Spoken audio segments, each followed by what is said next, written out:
Para que no perdamos el hilo, este evangelio continúa el capítulo 6 que se vienen tratando ya por varios domingos, misterio eucarístico, un año antes que el Señor partiese de este mundo. Es tan querido para Él, tan caro, tan de su corazón sacerdotal, que quiso preparar este misterio que nos ha dejado para siempre en su presencia real, quiso prepararlo con mucho tiempo de antelación.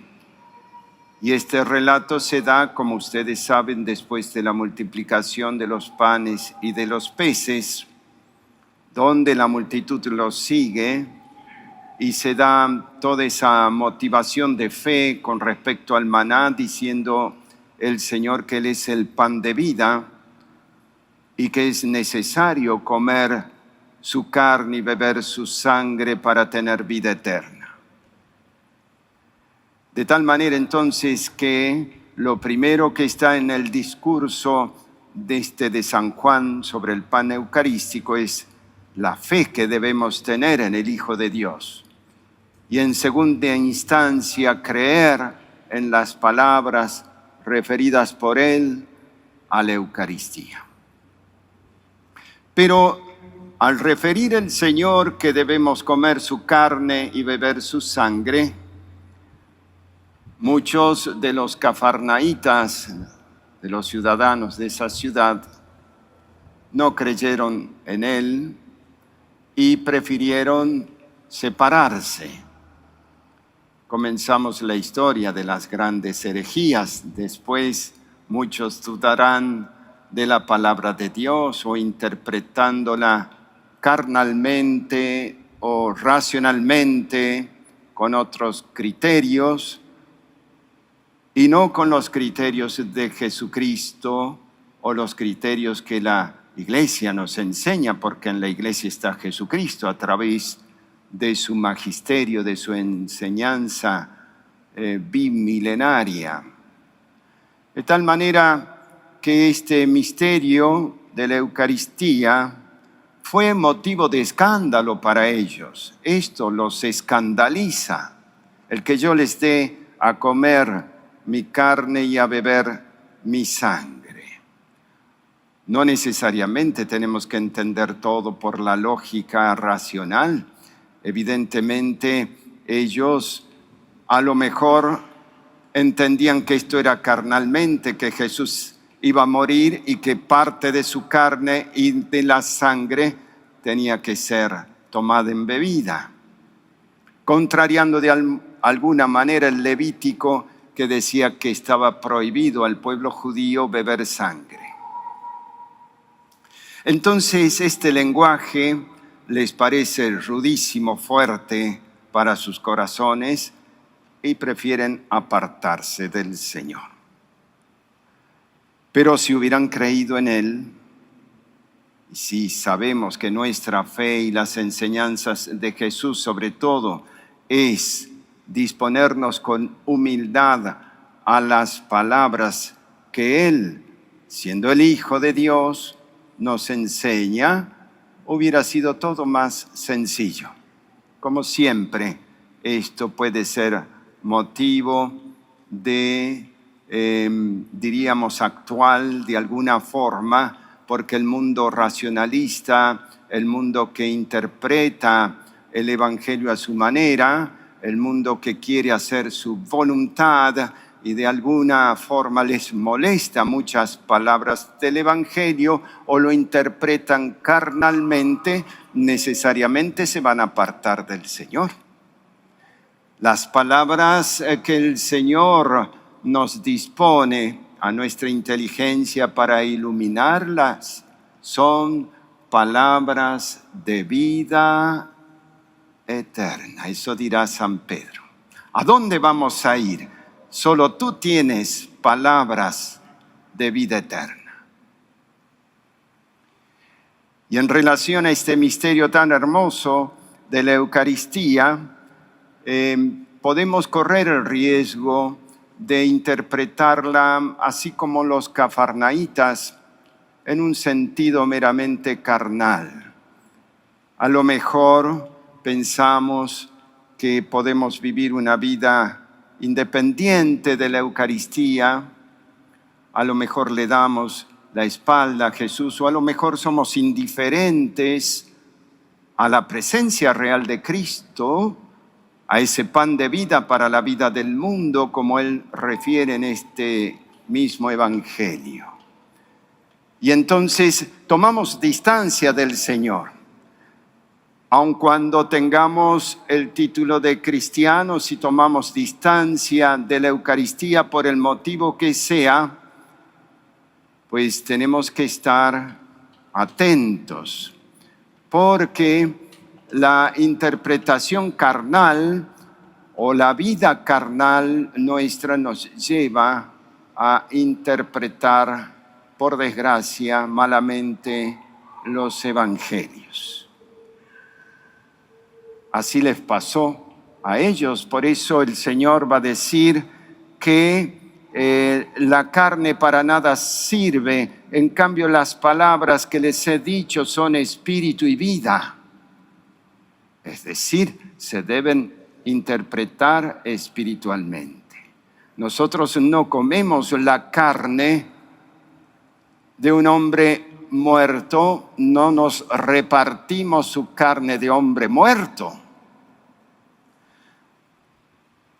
La presencia de Jesús en la Eucaristía es presencia espiritual, está su carne también, pero su carne espiritualizada. Por eso va a dar el motivo el Señor interesante. Esto los escandaliza. ¿Qué dirán cuando vean al Hijo del Hombre subir a donde estaba antes? Es decir, está hablando de su propia resurrección. Está hablando el Señor que va a subir al cielo, y porque ha subido al cielo en su carne, entonces lo tenemos presente en la Eucaristía y podemos comer realmente su carne, pero espiritualizada, y podemos beber su sangre espiritualizada. Porque sabemos que la resurrección es justamente levantar el mismo cuerpo, pero el cuerpo espiritual. A nosotros nos cuesta entender una materia espiritualizada. Pero eso es lo que hay en la Eucaristía. Es su cuerpo y su sangre resucitados. Por eso está presente en la Eucaristía. Si Jesús hubiera muerto y no hubiera resucitado, vana sería nuestra fe en la Eucaristía.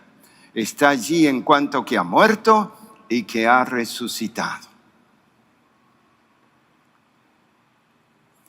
Y entonces cuando ve que los discípulos que habían interpretado carnalmente las palabras del Señor, a pesar que el Señor les dice esto que he referido, que sus palabras son espíritu y vida,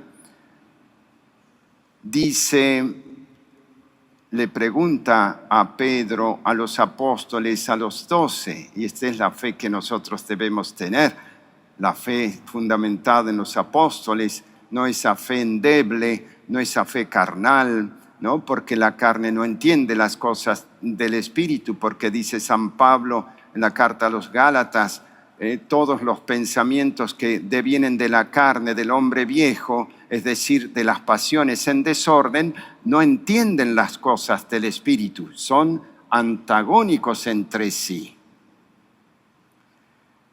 Y entonces les pregunta Jesús a los 12, si ustedes también me quieren dejar. Y Pedro le responde, ¿a dónde iremos? Tú tienes palabras de vida eterna, y asegura esas palabras en las cuales cree Pedro y cree toda la iglesia con Pedro. Da el motivo, nosotros creemos y sabemos que eres el Santo de Dios, es decir, el enviado, aquel que predica solamente la verdad y viene en nombre de nuestro Padre Dios a predicarnos nada más que palabras de vida eterna. Esto quiere decir que las palabras de Cristo no cambian con el tiempo, no pueden ser ayer algo, hoy otra cosa y mañana quién sabe. Las palabras de Cristo son palabras de vida eterna. Y así lo repite la Iglesia desde el primer Papa hasta el último de los papas. Y tan importante es esta fe de Pedro, sobre todo en el recurso a afirmar esa fe en la Eucaristía, porque el Señor se había referido a la presencia suya en la Eucaristía. Pues podemos, decíamos, ser indiferentes a como los cafarnaitas, y sentarnos y ser indiferentes. La pregunta que nos podríamos hacer hoy: ¿cómo es tu fe en la Eucaristía, en la presencia real? ¿Realmente vives de esta fe tan singularmente profesada por el Señor, donde muchos se alejaron, son indiferentes? O lo que sería peor es sentarte a la mesa como hizo Judas, porque acá refiere que había uno que lo iba a traicionar, porque bien sabía quién lo iba a traicionar. Sentarse a la mesa como un traidor, a comer la Eucaristía, también puede ser otro engaño muy fuerte para el pueblo de Dios. Judas es un símbolo de aquellos que pueden atentar contra el cuerpo de Jesús, que no debieran, ¿no? Y quieren atrapar para sí la Eucaristía estando en situación de no cambiar la vida, es decir, vivir permanentemente en sus pecados y creen tener derecho a recibir la Eucaristía. Las palabras de Jesús son espíritu y vida. Por tanto, tenemos la gracia de poder entender que allí está la presencia real de Cristo, que no podemos ser indiferentes, asegurarnos en el centro de la fe católica, que es justamente este sol que ilumina desde todos los tiempos a la existencia de la Iglesia, que es el mismo Cristo Jesús. ¿Qué es la Eucaristía para el cristiano? Es como el sol que da luz y calor para el mundo. Y mucho más que eso. ¿Qué es para el cristiano la Eucaristía? Debe ser su sentido fundamental de vida, su forma irrecusable de vivir de ella para siempre y por siempre. Porque sabemos que al comulgar bien la Eucaristía tenemos la vida eterna. Palabras de Jesús: el que me come y el que bebe mi sangre tiene la vida eterna. Amén.